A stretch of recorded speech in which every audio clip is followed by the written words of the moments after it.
I would imagine that if you're going to offer a gardening gardeners program, it would be 40 hours a week of people growing their own food and building their own homes.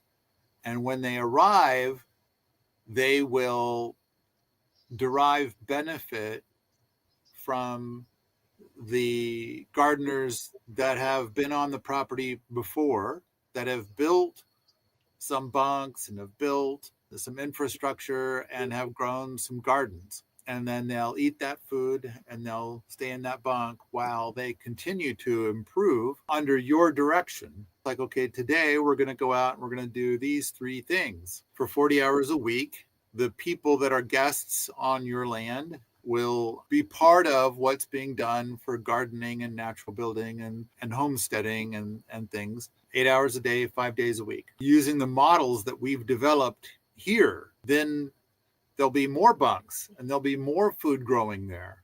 And you'll derive benefit.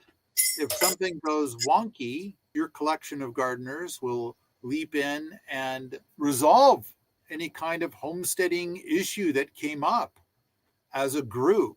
When you go out to work on something, then you have an extra motivation. You're not going to sleep in until 11 o'clock in the morning.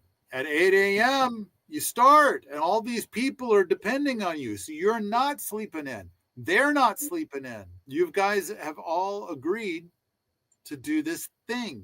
It's like you have 20 hands instead of 2.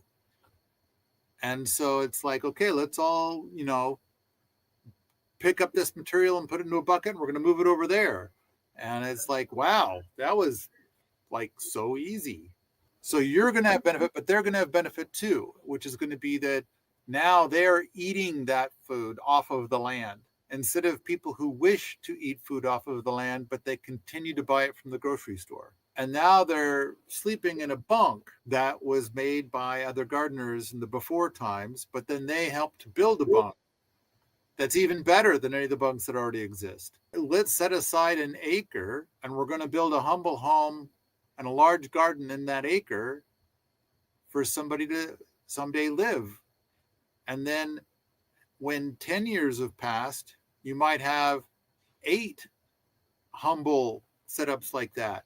And you might have 4 people that are currently enjoying those, and they're outside of the Gardening Gardeners program now. They are more like a long-term resident. They did their time in the Gardening Gardeners program, and now they're deriving the benefits of all of their work, all of their time that they put into it.